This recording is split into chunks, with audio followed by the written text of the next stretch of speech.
I am Cordelia, 68 years old, and for my entire life I believed I had built something solid in this beautiful city of Bilbao that witnessed my birth. My 42 years of marriage to Aurelio seemed as strong as the roots of the oak tree we planted in our courtyard, but everything crumbled one March afternoon when I found my sister Esperanza leaving our bedroom while my husband was adjusting his shirt. The shock was so great that I felt my heart racing and my legs trembling. But what hurt me most was realizing this wasn't recent. From their complicit looks and the naturalness with which they behaved, I understood they had been deceiving me for a long time. What I discovered in the following months about this betrayal was beyond anything I could have imagined, and the revenge I planned for our 45th wedding anniversary shocked the entire family.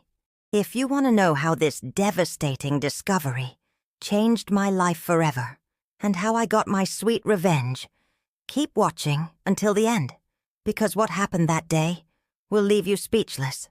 Hit that like button and subscribe to the channel for more emotional stories like this one. My name is Cordelia. I am 68 years old, and for my entire life I believed I had built something solid in this beautiful city of Bilbao that witnessed my birth. Our home in the Casco Viejo, with its stone walls that have withstood centuries, seemed like the perfect refuge where Aurelio and I had woven 42 years of marriage. Every morning, waking up beside him, I would contemplate the oak tree we planted in our courtyard the day we moved here, and I thought our roots were just as deep, just as unbreakable. That Tuesday in March began like any other. The aroma of freshly brewed coffee mixed with the sound of seagulls arriving from the estuary, and I prepared the table for breakfast, while Aurelio finished getting ready to go to the furniture store, where he had worked as manager for over 20 years. It was a routine that calmed me, that made me feel everything was in its proper place. I went out to buy fresh bread at the corner bakery, as I did every morning. Doña Carmen the baker asked about Esperanza, my younger sister, as she always did when she saw me. "That sister of yours is lucky to have you," she would say with a smile. "Always so close, you two." I would nod proudly, thinking of Esperanza's 63 years and how, despite not having the marital stability I had, we had always been confidants, accomplices, best friends. Esperanza had been the sister everyone considered more beautiful, more intelligent, more charismatic. I had accepted this since childhood, without resentment, because her company was enough for me. She had worked as a seamstress since she was young, had skilled hands for traditional Basque embroidery, and although she never married, she always seemed content visiting our house, sharing our Sunday meals, being part of our family. I returned home with the bread still warm in my hands, climbed the stone stairs that creaked under my feet, and opened the front door with the same key I had used for decades. The silence seemed strange to me. Aurelio should have already left for the store, but his coat was still hanging on the hall coat rack. I climbed the stairs to our bedroom, thinking perhaps he had overslept or wasn't feeling well. My steps echoed on the ancient wooden floor, and when I reached the landing, I heard whispering voices coming from our room. My heart began to beat faster, not from suspicion, but from concern. Was Aurelio sick? Had he called the doctor? I approached the half-open door, and what I saw left me completely paralyzed. Esperanza was leaving our bedroom, adjusting her blouse with nervous movements, while Aurelio finished buttoning his shirt. Their gazes met with a complicity I had never seen before, an intimacy that hit me like a slap across the face. My breathing stopped completely. My legs trembled so much I had to lean against the wall to keep from falling. The bread fell from my hands and rolled across the floor, but the sound seemed distant, as if it came from another dimension. My mind refused to process what I had just witnessed. Esperanza saw me first. Her expression changed from tranquility to surprise, and then to something I couldn't identify at that moment, but would later recognize as guilt mixed with defiance. "Cordelia," she murmured. I didn't know you had returned so soon." Her voice sounded different, deeper, as if the words cost her effort to come out. Aurelio turned toward me, and in his eyes I saw something I had never seen in 42 years of marriage. Panic.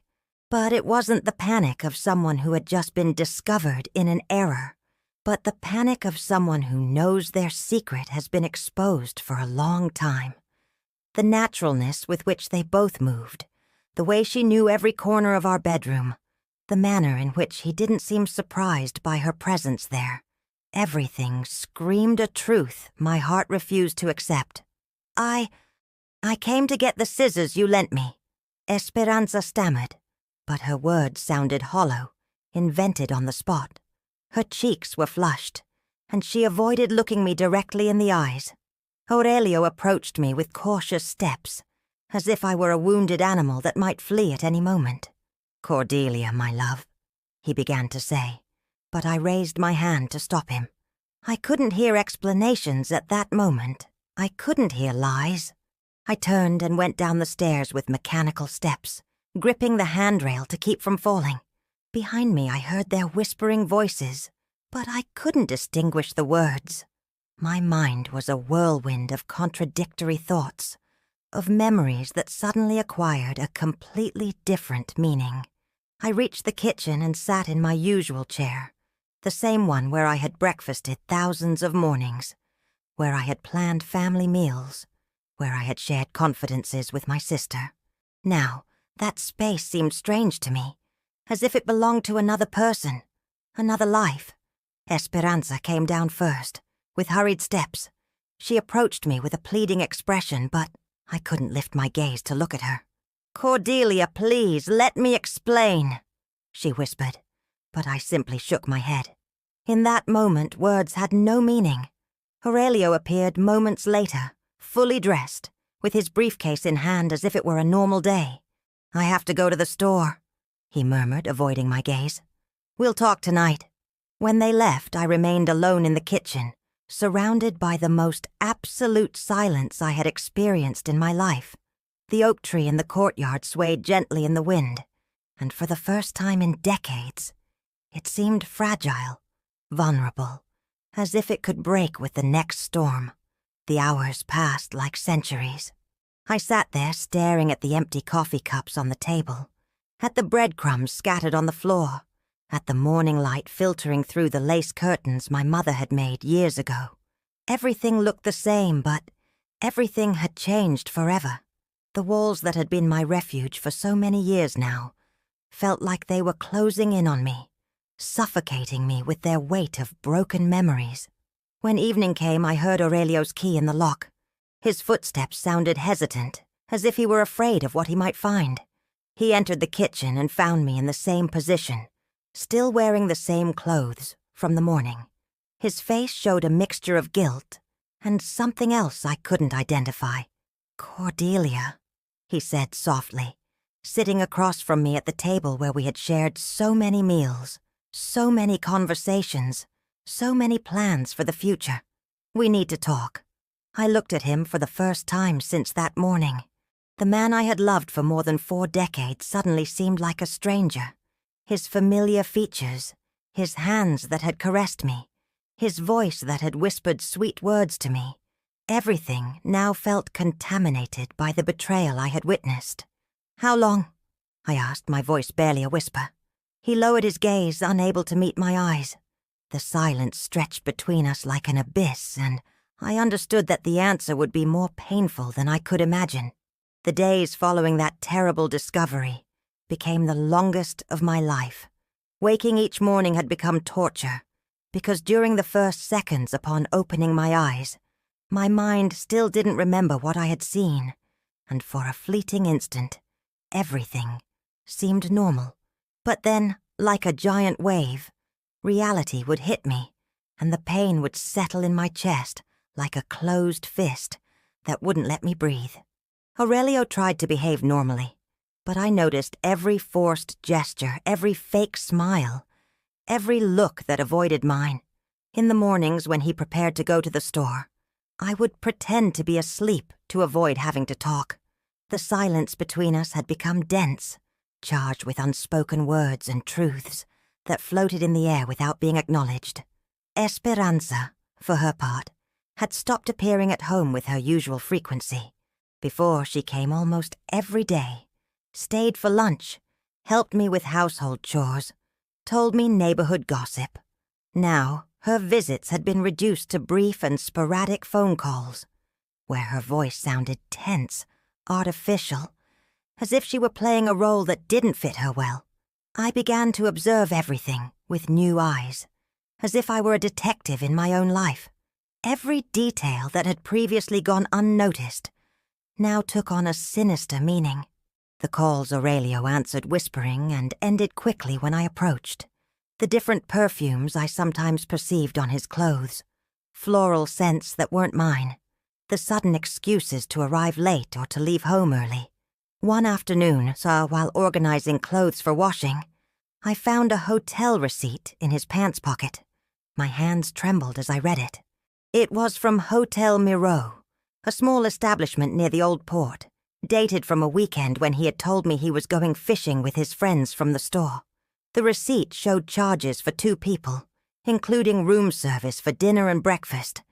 My heart pounded so hard I thought it might burst. I sat on our bed, the same bed where I had found them that morning, holding the receipt with shaking hands. The paper felt like evidence of a crime, proof of a betrayal that went far beyond what I had imagined. This wasn't a recent mistake, an impulse they had regretted. This was planned, deliberate, a systematic deception that had been going on for who knows how long. That night when Aurelio came home, I watched him more carefully than ever. I noticed how he avoided looking directly at me, how his hands trembled slightly when he served himself dinner, how he found excuses to go to bed early. I followed his routine with the attention of someone studying a suspect, and every gesture confirmed my worst suspicions. The next morning I decided to talk to our neighbor, Mrs. Milagros. She was a woman in her 70s who spent most of her time at her window, observing everything that happened on our street. If anyone had seen something strange, it would be her. I found her watering her geraniums on her small balcony, as she did every morning. "Good morning, Mrs. Milagros," I greeted her, trying to sound casual. "How are you today?" "Oh, Cordelia, dear," she replied with a smile. "I'm fine, though I've been a bit concerned about you lately. You look pale. Are you feeling all right?" Her concern seemed genuine, and for a moment I felt tempted to tell her everything. But I held back. I wasn't ready to make my shame public. Yet. "I'm just a bit tired," I lied. "By the way, I wanted to ask you something. Last Tuesday, when I went to the doctor, did you see if anyone came to visit? I'm expecting a package, and I'm not sure if they delivered it." Mrs. Milagros looked at me with a puzzled expression. "A package? No, dear, I didn't see any delivery truck. But I did see your sister Esperanza. She came in through the back door, around noon. I thought it was strange because she usually comes through the front, but I figured she had her reasons." My blood froze. The back door. Esperanza had a key to the back door because she sometimes helped me with the garden work. The fact that she had used it that day, when she knew I wasn't home, could only mean one thing. She didn't want to be seen entering the house. "Are you sure it was Tuesday?" I asked, trying to keep my voice steady. "Oh, yes. I'm sure because it was the day of my doctor's appointment, too. And I remember thinking how coincidental it was that we both had medical appointments the same day." I thanked Mrs. Milagros and returned home with my mind spinning. Now I had 2 pieces of evidence: the hotel receipt and the confirmation that Esperanza had been in my house when I wasn't there. But I needed more. I needed to understand the full scope of their betrayal. That afternoon, I began what would become my daily routine for the following weeks: systematic investigation. I started going through Aurelio's belongings more carefully, looking for any evidence of his deception. I found restaurant receipts for meals for 2, cinema tickets, even a small gift box that had contained a necklace I had never seen. But the most devastating discovery came when I found his phone bill. Among the dozens of calls to the store, customers, and suppliers, there was a number that appeared repeatedly, sometimes several times a day. I recognized it immediately. It was Esperanza's number. I called the phone company pretending to be confused about the charges and asked them to clarify when those calls had been made.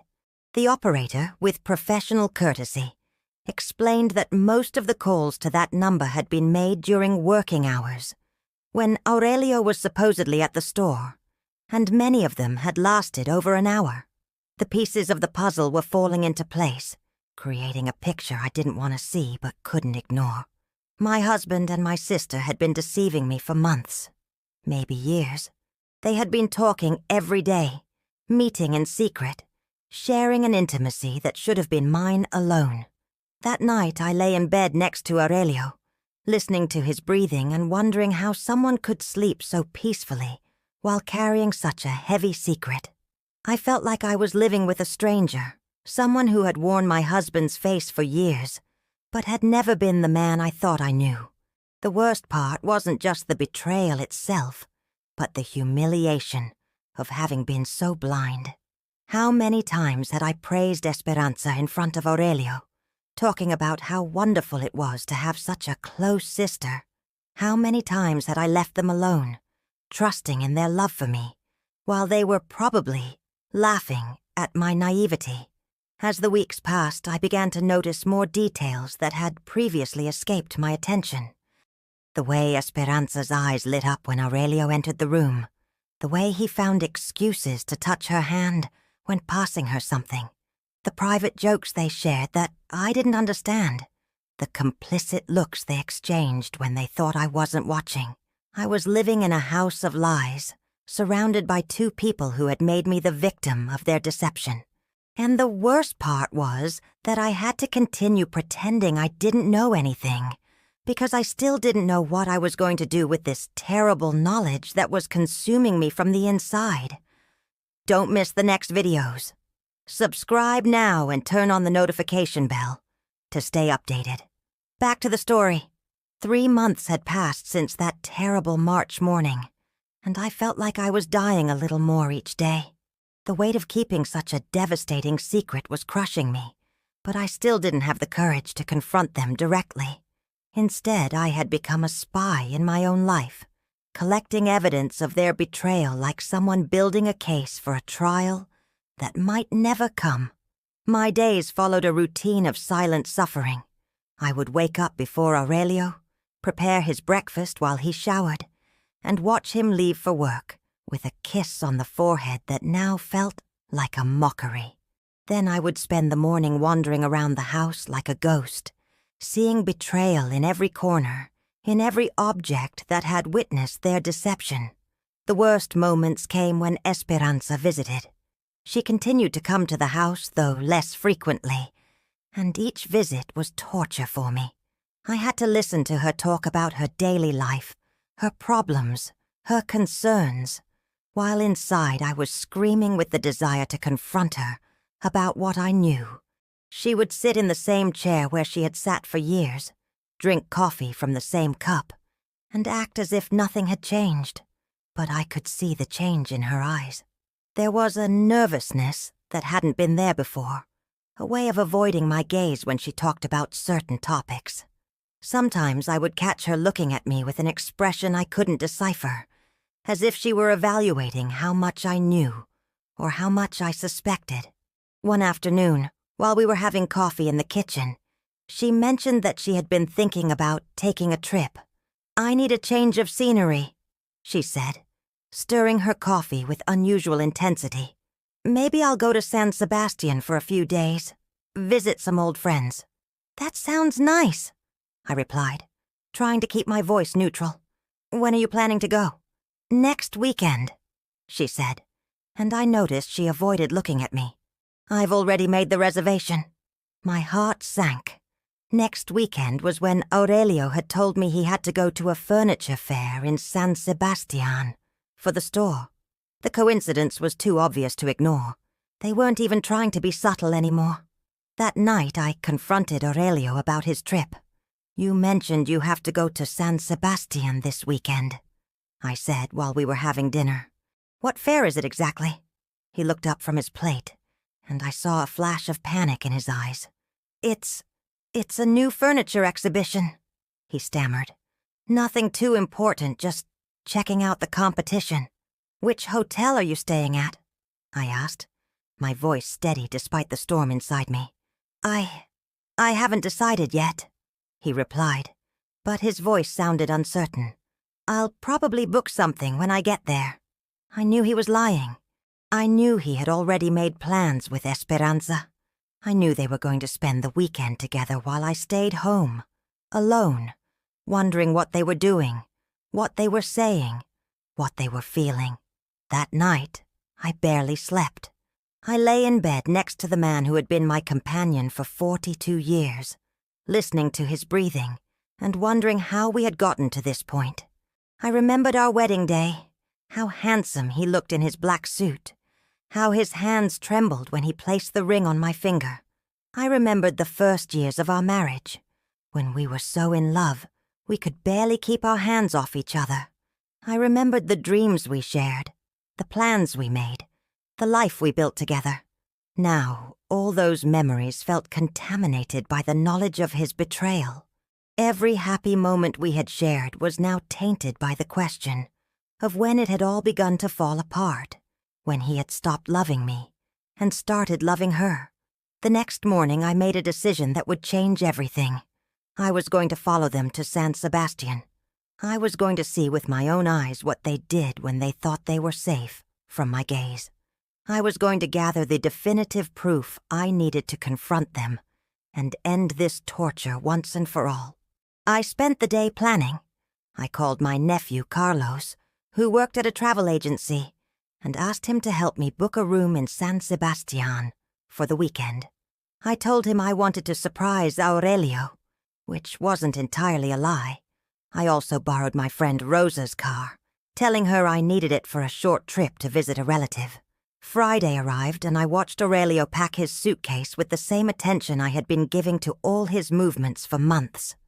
I noticed he packed nicer clothes than usual, including a shirt I had given him for his birthday that he rarely wore.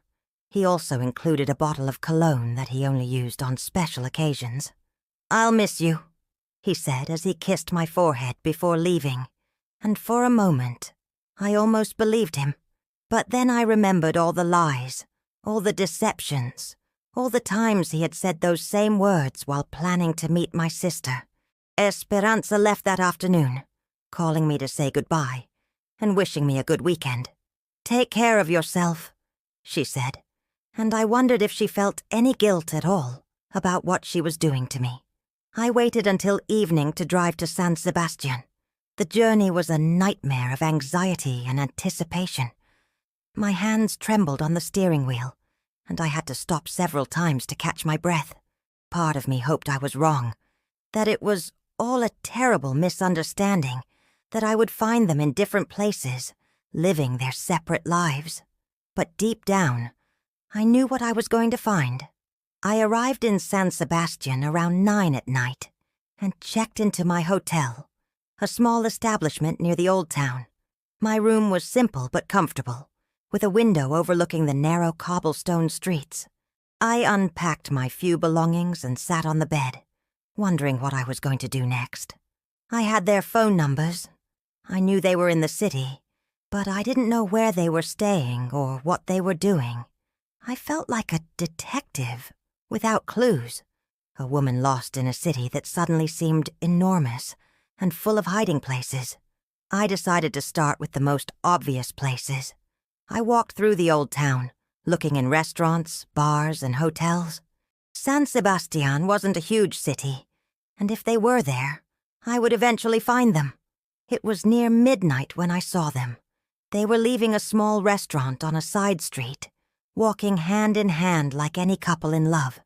Aurelio had his arm around Esperanza's waist, and she was laughing at something he had said. They looked happy, relaxed, completely comfortable with each other. I followed them from a distance, my heart pounding so hard I thought they might hear it. They walked slowly, stopping occasionally to look at shop windows or to kiss in the shadows of old buildings. They looked like newlyweds, like people discovering love for the first time. They went to a small hotel near the beach, one of those intimate places that couples choose for romantic getaways. I watched them enter together, saw them approach the reception desk as if they were a married couple, saw them disappear into the elevator with their arms around each other. I stood on the street staring at the hotel entrance, feeling like the world was crumbling around me. This wasn't a moment of weakness, a mistake they had regretted. This was a relationship, a love affair, a betrayal that had been going on for who knows how long. I returned to my hotel in a daze, my mind unable to process what I had seen. I sat on the bed and finally allowed myself to cry, to release all the pain I had been holding inside for months. I cried for the marriage I had lost, for the sister I had lost, for the woman I had been who no longer existed. But as the tears fell, I felt something else growing inside me, a cold, determined anger. They had humiliated me, deceived me, stolen years of my life with their lies. And now I was going to make sure they paid for what they had done. The following morning in San Sebastian, I woke up with a clarity I hadn't felt in months. The tears had dried, but the anger remained, crystallized into something harder and more focused. I knew what I had to do, but I also knew I needed more than just the confirmation of their affair. I needed to understand the full scope of their betrayal, the real reasons behind it, and most importantly, I needed to plan my response carefully. I spent the morning walking through the city, trying to process everything I had discovered. San Sebastian was beautiful in the spring morning light, with its elegant beaches and Belle Epoque architecture, but I could barely appreciate the scenery.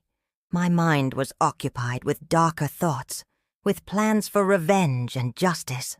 Around noon, I positioned myself near the hotel where they were staying, and waited. I didn't have to wait long. They emerged around 1 o'clock, looking refreshed and happy, completely unaware that their secret was no longer secret. They walked toward the old town, and I followed them at a safe distance. They had lunch at a seafood restaurant overlooking the bay, sitting at a table by the window where they could see the boats coming and going.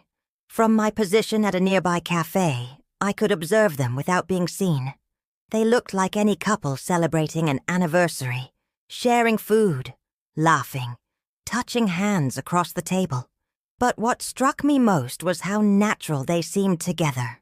This wasn't the awkward behavior of two people having a clandestine affair. They moved with the familiarity of people who had been together for a long time, who knew each other's habits and preferences. Aurelio knew exactly how Esperanza liked her coffee, and she knew which dishes he would order before he even looked at the menu. As I watched them, I began to understand that this betrayal was deeper than I had imagined. This wasn't just about physical attraction or a moment of weakness. They had built a relationship, a parallel life that excluded me completely. They had their own jokes, their own rituals, their own way of being together that had nothing to do with the roles they played in my presence.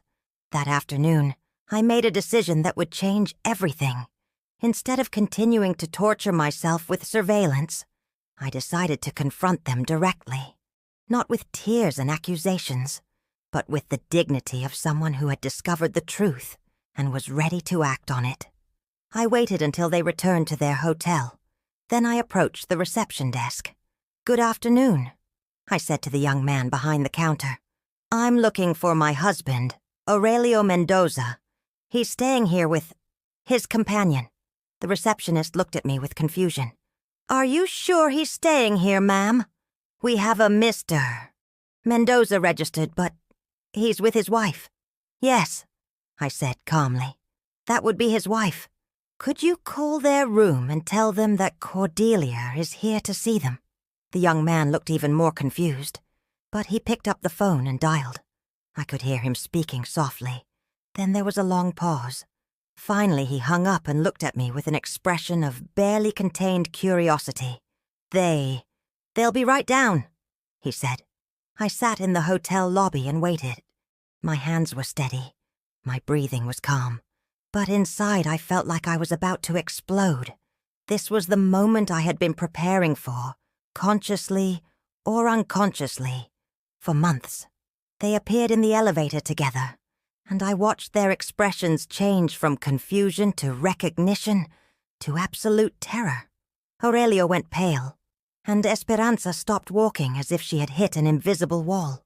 "Hello," I said, standing up with all the dignity I could muster. "I think we need to talk."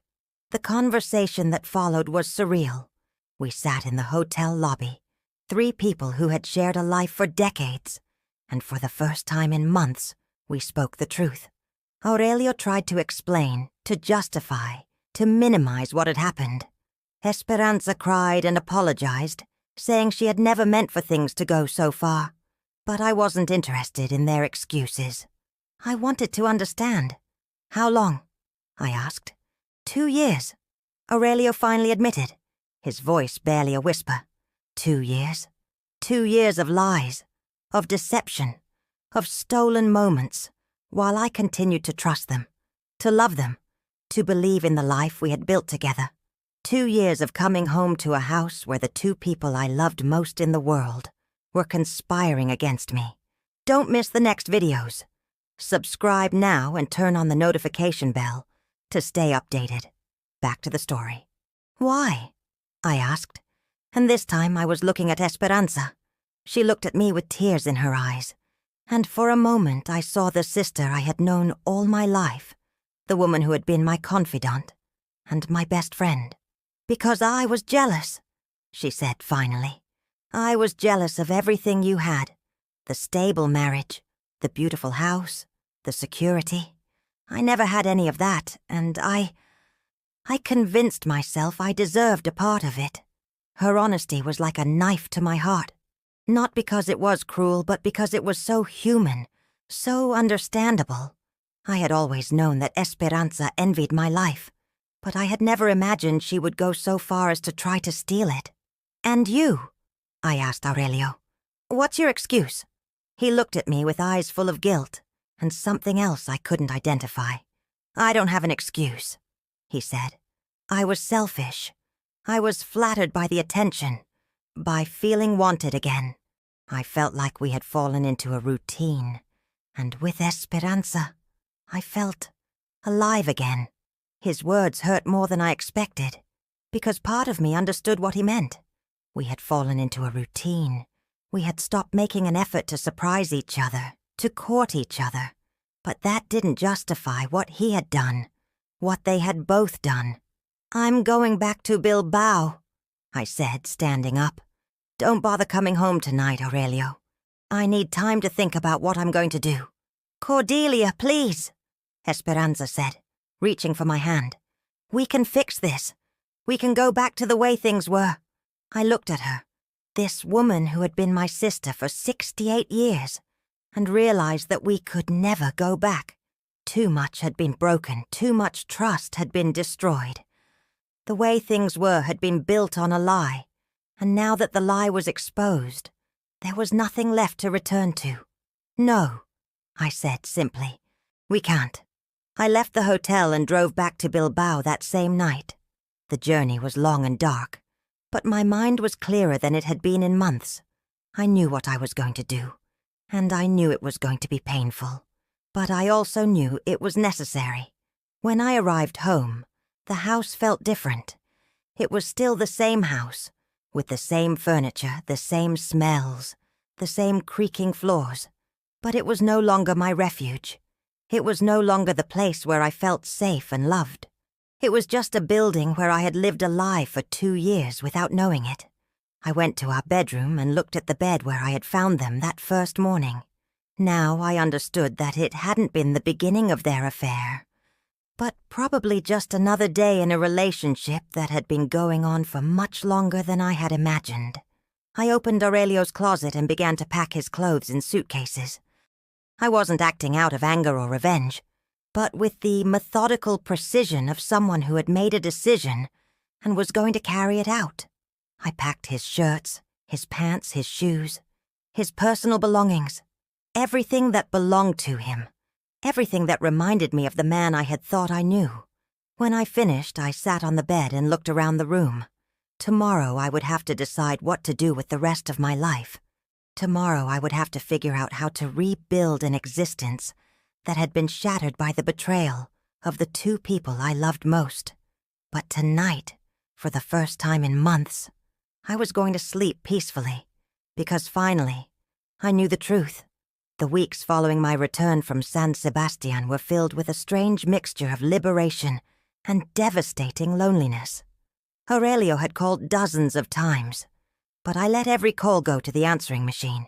His voice, once so familiar and comforting, now sounded foreign to me, like the voice of a stranger begging for something he had no right to ask for.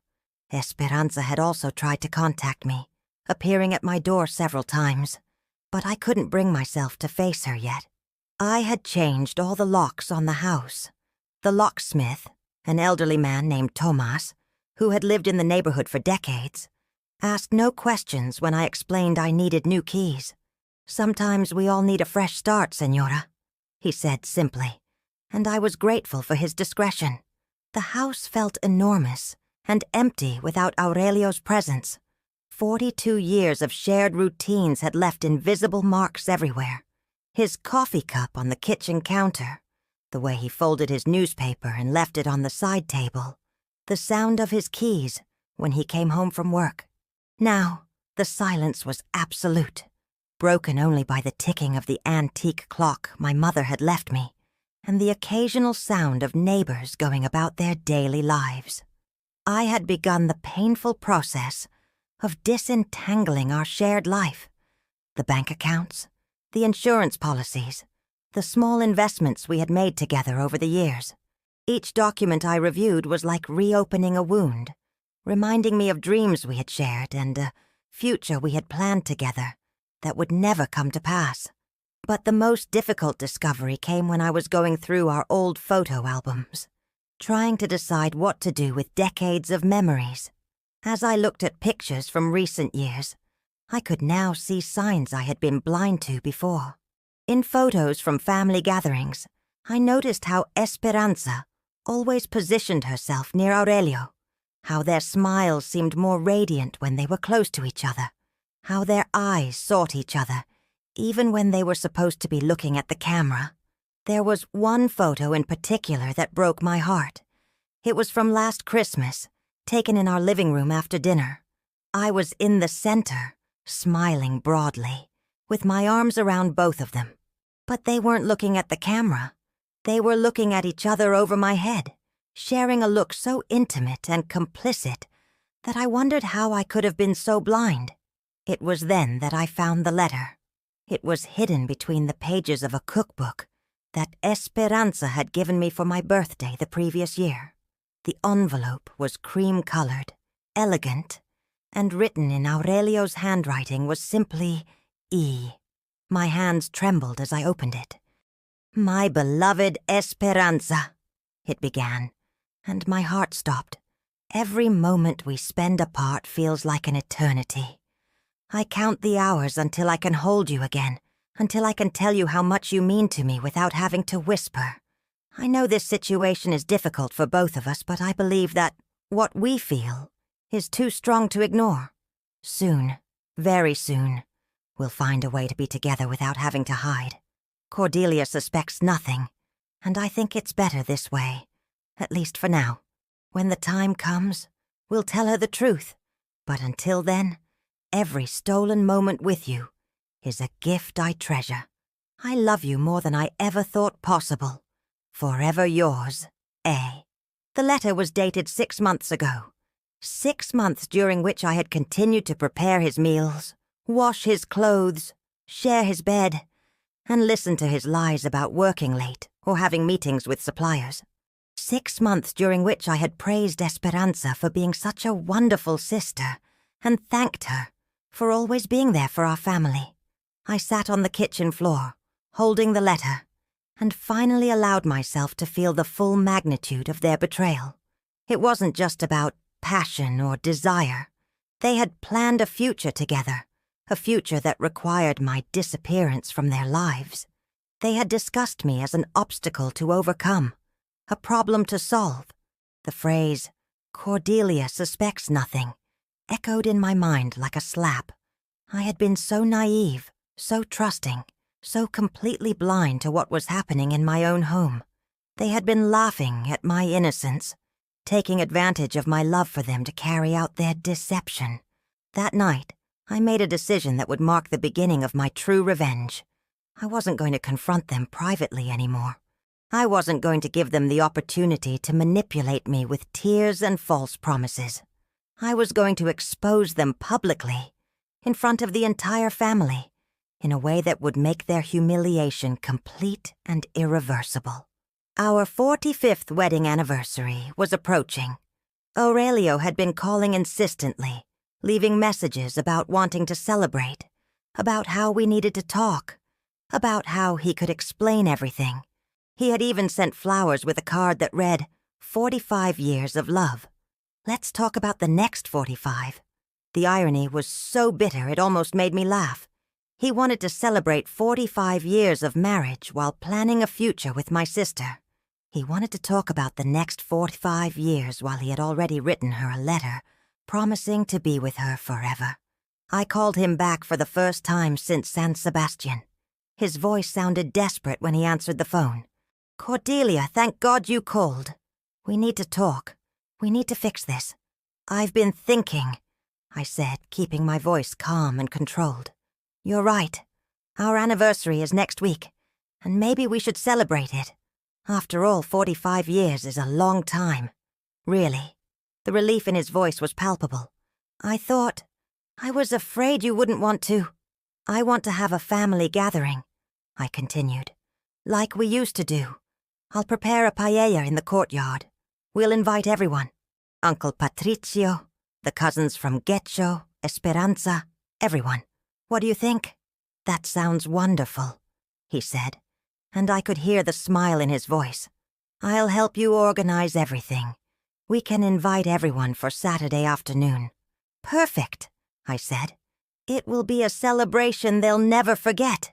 And it would be, but not in the way he imagined. I spent the following days preparing my plan with the same meticulous attention I had once devoted to organizing our family celebrations. I called all our relatives, our closest friends, our neighbors. I invited everyone who had been part of our lives, everyone who had witnessed our supposedly happy marriage, everyone who had admired the close relationship I had with my sister. "We're celebrating our 45th anniversary," I told each of them. "It's going to be very special. Please don't miss it." I also prepared all the evidence I had collected over the months.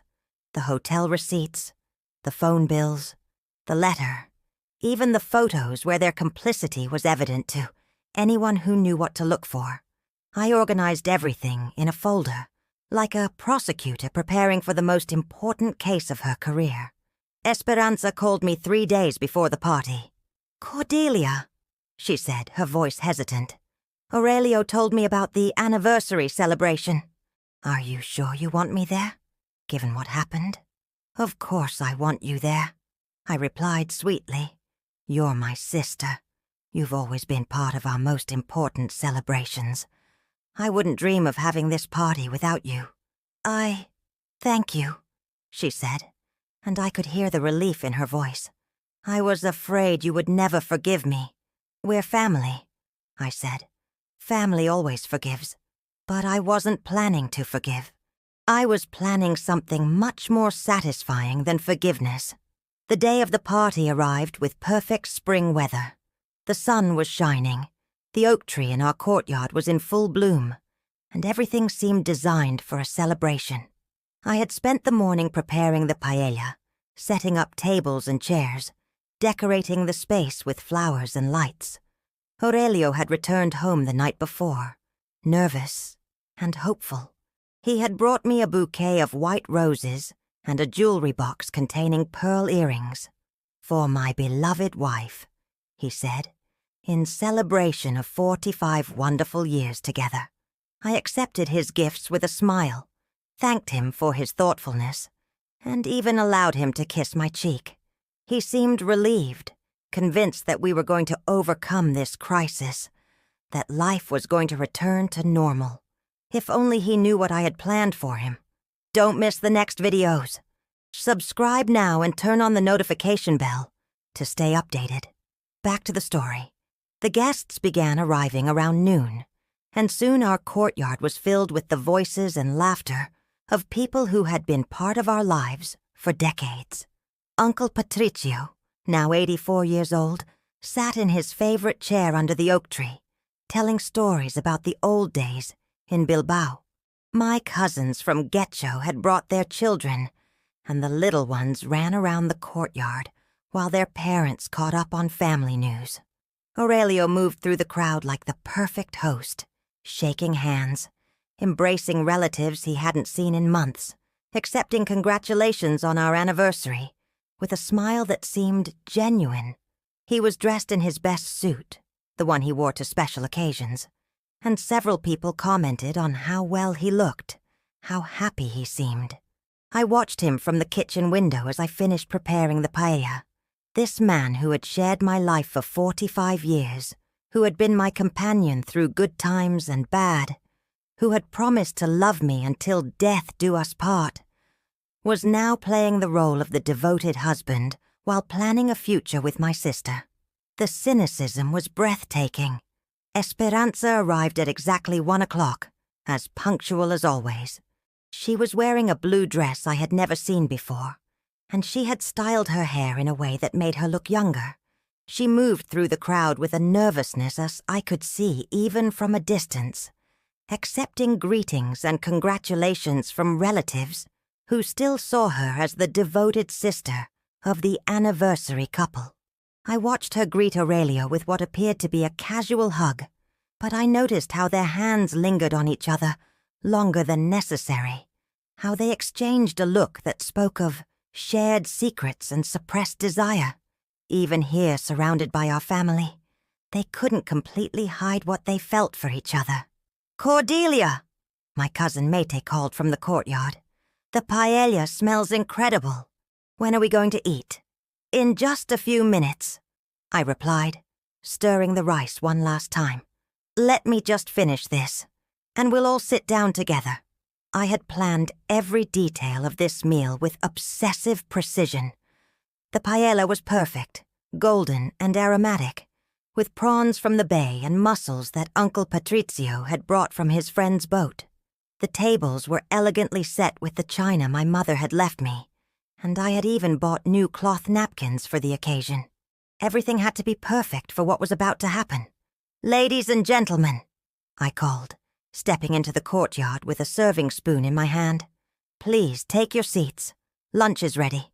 The guests arranged themselves around the tables I had set up in the courtyard. Aurelio sat to my right, as he always did at family gatherings, and Esperanza was across from us, between Uncle Patricio and my cousin Fernando. The conversation was animated, full of memories and anecdotes about our long marriage. "I remember your wedding day," said Mrs. Milagros, who had been our neighbor since before we got married. "Cordelia was the most beautiful bride I had ever seen, and Aurelio couldn't stop smiling. I knew then that you two were going to be happy together. 45 years, added my cousin Alejandro. In these times, that's almost a miracle. What's your secret?" Aurelio looked at me with an expression that tried to convey love and complicity. "Trust," he said firmly. "Trust and communication. We've always told each other everything. We've never had secrets between us." The irony of his words was so bitter I almost choked on my food. But I maintained my composure, smiled sweetly, and nodded as if I completely agreed with him. "That's right," I said, my voice calm and clear. "Honesty has always been the foundation of our marriage. We've never lied to each other about anything important." Esperanza was looking at her plate, moving the rice around without really eating. I could see the tension in her shoulders, the way she avoided looking directly at either Aurelio or me. We ate amid pleasant conversation about family, work, neighborhood changes, and shared memories. The wine flowed freely, and the atmosphere became increasingly relaxed and festive. Several people gave spontaneous toasts to our marriage, praising our love and wishing us many more years of happiness. When we finished the main course, I stood up to clear the plates.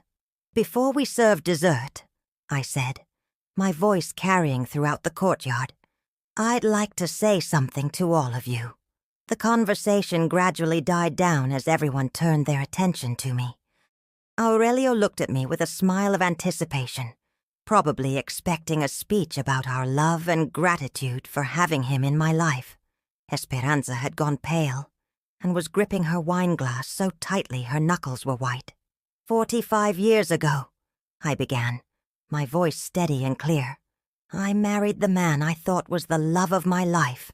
I thought I was marrying someone honest, faithful, someone who would love and respect me until the end of our days. The guests nodded approvingly, and several people smiled with emotion.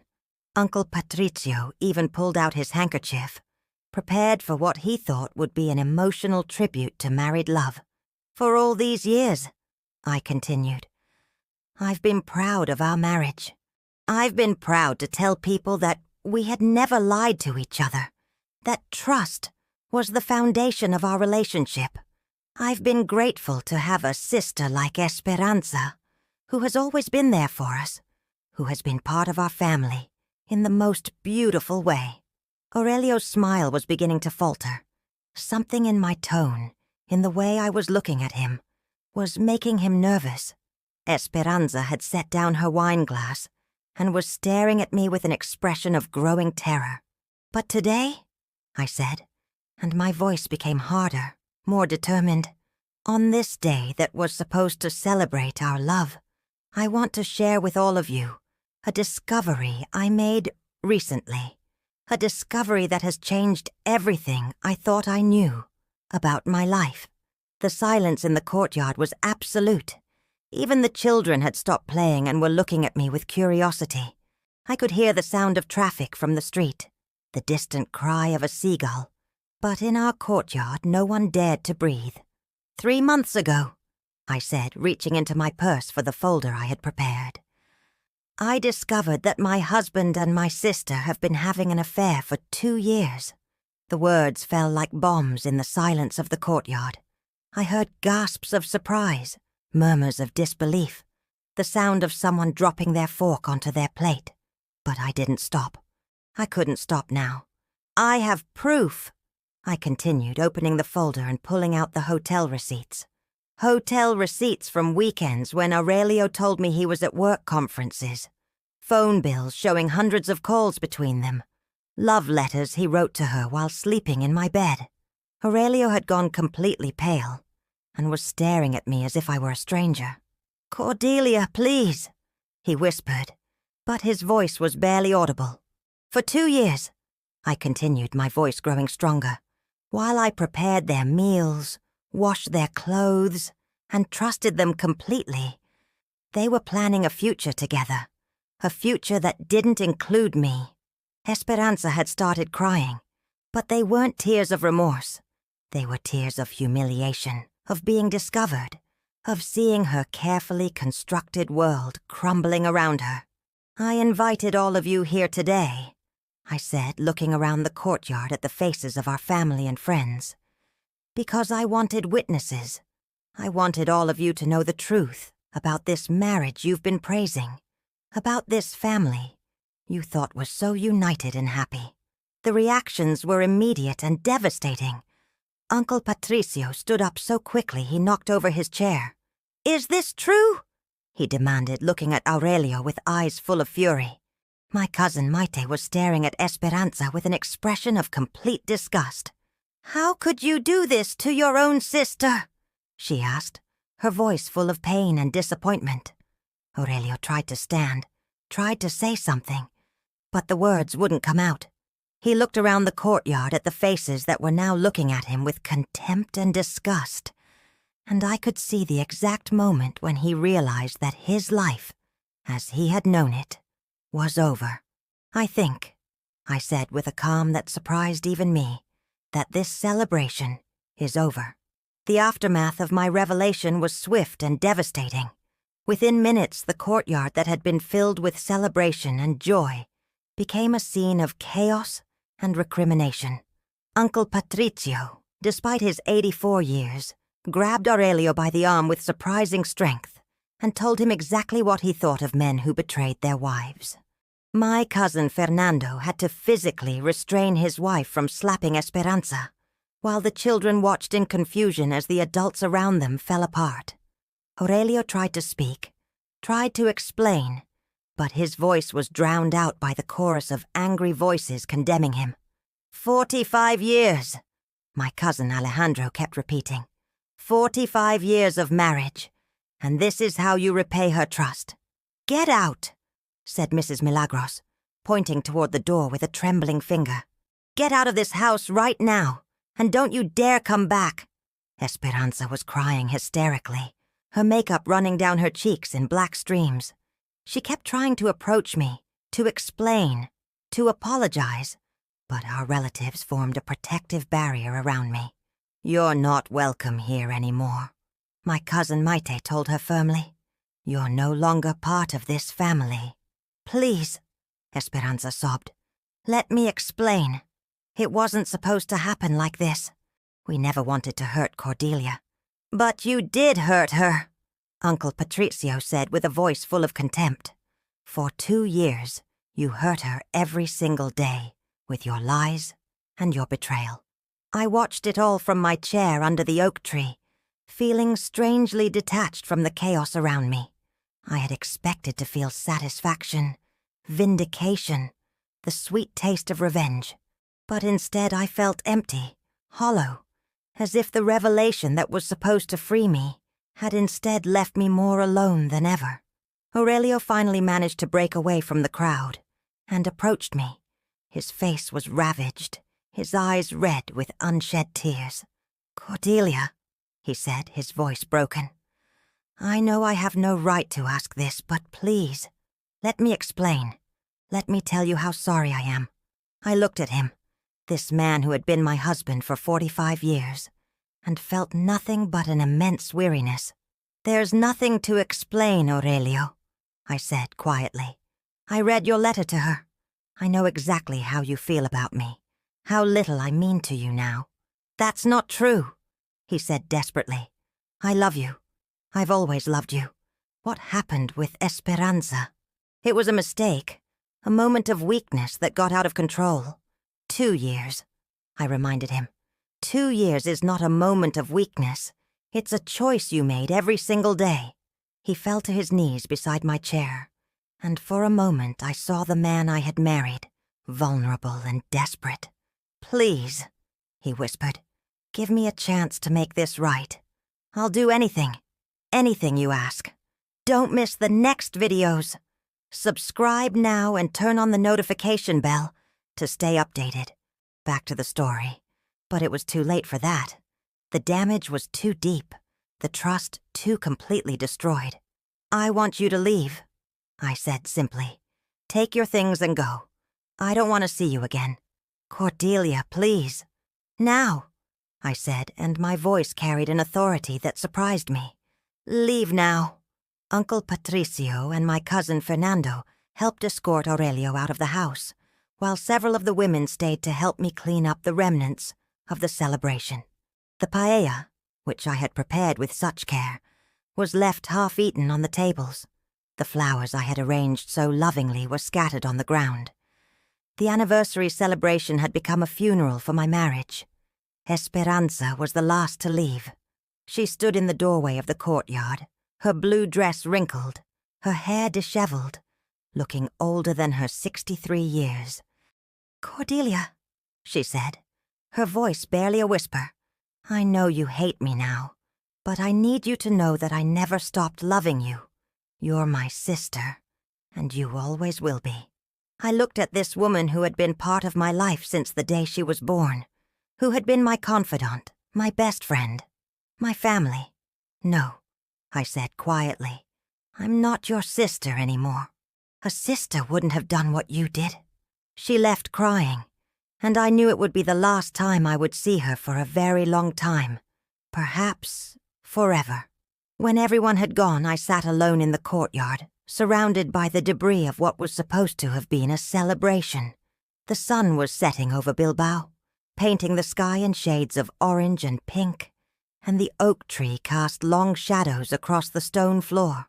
Mrs. Milagros had stayed to help clean up, and she found me sitting there, staring at nothing. "Are you all right, dear?" she asked gently. "I don't know," I answered honestly. I thought I would feel better after telling the truth.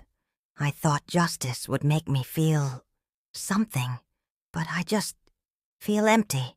She sat down beside me and took my hand in hers. "Revenge is like that," she said wisely. "It never feels as good as we think it will. But you did the right thing. They needed to face consequences for what they did." "Did I?" I asked. "Or did I just destroy what was left of my family, out of spite?" "You told the truth," she said firmly. "And the truth is never wrong, even when it hurts." That night, alone in my house for the first time in 45 years, I began to understand the magnitude of what I had done. I had achieved my revenge, yes, but at what cost? I had lost not just my husband, but my sister, my family as I had known it, my identity as a married woman. I had traded the pain of betrayal for the pain of loneliness, and I wasn't sure I had made the right choice. I walked through the empty rooms, seeing the spaces where Aurelio's belongings had been, feeling the absence of his presence like a physical ache. The house that had been my refuge for so many years now felt like a mausoleum, filled with the ghosts of happier times. In our bedroom, I found a photo on his nightstand that he had left behind in his hurry to pack. It was a picture of the three of us from last summer, taken during a family barbecue. We were all smiling, all looking happy and content. Looking at it now, knowing what I knew, I could see the lies hidden beneath our smiles. But I could also see something else. Genuine moments of joy, of love, of family connection that had been real, even if they were built on a foundation of deception. I sat on the bed and held the photo, wondering if there was a way back from this, a way to rebuild something from the ruins of our relationships. But even as I thought it, I knew it was impossible. Some betrayals are too deep to forgive, some trust too completely destroyed to rebuild. The phone rang, and for a moment my heart leapt, thinking it might be Aurelio calling to say he was coming home, to say he had ended things with Esperanza, to say he wanted to fight for our marriage. But it was my nephew Carlos calling to check on me. "Aunt Cordelia," he said, his voice full of concern. "I heard what happened at the party. Are you okay? Do you need anything?" "I'm fine," I lied, because what else could I say? That I was drowning in silence, that the weight of my solitude was crushing me, that I was beginning to question everything I thought I knew about love and family and forgiveness. "I can come stay with you for a few days," he offered. "You shouldn't be alone right now." "Thank you, but I need to be alone," I said. "I need to figure out what comes next." After I hung up, I realized that was the question that would define the rest of my life. What comes next? At 68 years old, after 45 years of marriage, after losing not just my husband but my sister, what was I supposed to do with the years I had left? I had achieved my revenge, but now I found myself facing the most difficult challenge of all, learning how to live with the consequences of my choices, and finding a way to build a new life from the ashes of the old one. 6 months had passed since that devastating anniversary celebration, and I had settled into a routine of solitude that was both comforting and suffocating. My days began with coffee alone in the kitchen, reading the newspaper while the morning light filtered through the lace curtains. I had learned to cook for one, to buy groceries in smaller quantities, to fill the silence with radio programs and television shows that required no emotional investment. The house had become both my sanctuary and my prison. I had redecorated the bedroom, removing every trace of Aurelio's presence, but I could still feel the ghost of our shared life in every corner. The oak tree in the courtyard continued to grow, its branches now reaching toward the upper windows, a reminder of the roots we had planted together that continued to exist even after everything else had died. Aurelio had tried to contact me numerous times in those first months. He sent letters that I threw away without reading, left voicemails that I deleted without listening to, even appeared at my door several times until I made it clear that I would call the police if he didn't leave me alone. I had heard through neighbors that he was living in a small apartment near his furniture store, that he looked older, more fragile, that the betrayal had cost him not just his marriage, but many of his friendships and much of his social standing in the neighborhood. Esperanza had disappeared from my life completely. I heard from Uncle Patricio that she had left Bilbao, that she had gone to live with a cousin in Valencia, that she was trying to start over somewhere where people didn't know her story. Part of me felt sorry for her, but mostly I felt relief at not having to see her face and be reminded daily of her betrayal. The family had rallied around me initially, with cousins and nieces calling regularly, inviting me to meals, trying to include me in their lives. But as the months passed, the calls became less frequent, the invitations more sporadic. They had their own lives to live, their own problems to solve, and my tragedy had become old news, a cautionary tale they told at family gatherings when they wanted to remind themselves how lucky they were. It was on a gray October morning, while I was having my solitary breakfast, that the phone rang with news that would change everything. It was my lawyer, Mr. Echeverria, calling about a matter I had forgotten completely in the chaos of my personal life. "Mrs. Mendoza," he said, his voice formal but kind, "I'm calling about your mother's estate. The legal process for the division of the rural property has finally been completed. My mother had passed away 8 months earlier, just before I discovered Aurelio and Esperanza's affair. In my grief and shock over the betrayal, I had barely thought about the small farm in the hills outside Bilbao that she had left to Esperanza and me. It was a modest property, a few hectares of land, with an old farmhouse that had been in our family for generations. "What does that mean exactly?" I asked, stirring my coffee absently. "It means that since your sister has renounced her part of the inheritance, the entire property now belongs to you," he explained. "She signed the renunciation papers last month. She said she didn't feel she had the right to claim any part of your family legacy after what happened." I set down my coffee cup, my hand trembling slightly. Esperanza had given up her inheritance. Despite her betrayal, despite everything that had happened between us, she had made a gesture that was both an acknowledgement of her guilt and a final gift to me. "I'd like to visit the property," I told Mr. Echeverria. "I haven't been there since I was a child." That afternoon I drove through the winding hills outside Bilbao until I found the narrow road that led to my mother's farm. The landscape was beautiful in the autumn light, with the leaves turning gold and red, and the air was crisp and clean in a way that reminded me why my mother had always loved this place. The farmhouse was smaller than I remembered, but it was in better condition than I had expected. My mother had maintained it lovingly until her final years, and the stone walls were solid, the roof intact, the windows clear. There was a small garden behind the house where she had grown vegetables and flowers, and a barn that still smelled of hay and old wood.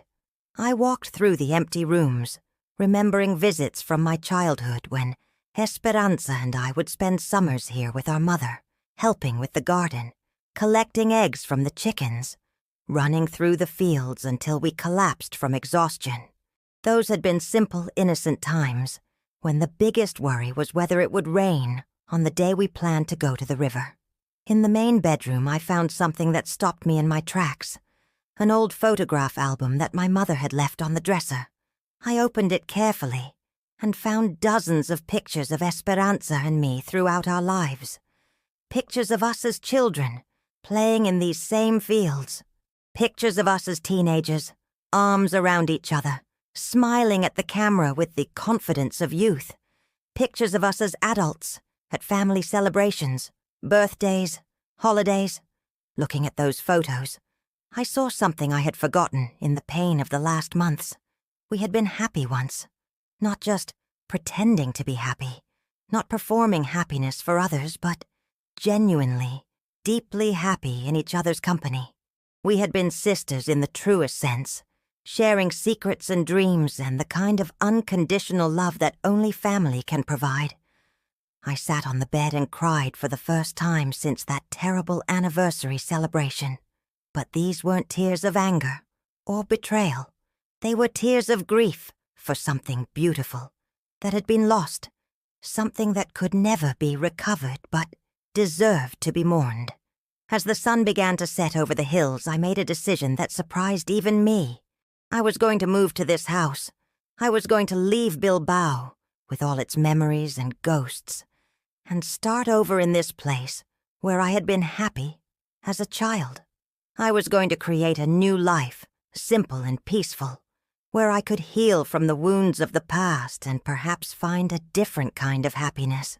On my last day in the house where I had spent 45 years of marriage, I stood in the courtyard under the oak tree and said goodbye to the woman I had been. She had been trusting, perhaps naive, but she had also been capable of great love. Her marriage had ended in betrayal, but that didn't erase the years of genuine happiness she had known. The drive to the farm was peaceful, with my few belongings packed in the back of my car and the promise of a new beginning ahead of me. The farmhouse welcomed me like an old friend, and as I unpacked my things and arranged them in the simple rooms, I felt something I hadn't experienced in months. Peace. That night, I sat on the front porch of my new home, listening to the sounds of the countryside, the wind in the trees, the distant lowing of cattle, the gentle hum of insects. The stars were visible here in a way they had never been in the city, and I felt connected to something larger than my own pain, something eternal and healing. I thought about Aurelio and Esperanza, and for the first time in months, I felt something other than anger toward them. I felt pity for what they had lost, for the family they had destroyed in pursuit of their selfish desires. But I also felt gratitude for the freedom their betrayal had inadvertently given me, the opportunity to discover who I was when I wasn't defined by my relationships to others. At 68 years old, I was finally learning to live for myself, and despite everything I had lost, I was discovering that there was still beauty in the world, still reasons to wake up each morning with hope. The future stretched ahead of me, uncertain but full of possibilities, and for the first time in months, that didn't frighten me. It excited me. In the distance, I could see the lights of Bilbao twinkling in the valley below, reminding me of the life I had left behind. But I didn't feel sad looking at them. I felt grateful for the journey that had brought me here, to this moment of quiet contentment under the stars, ready to begin again. Don't miss the next videos. Subscribe now and turn on the notification bell to stay updated. Back to the story.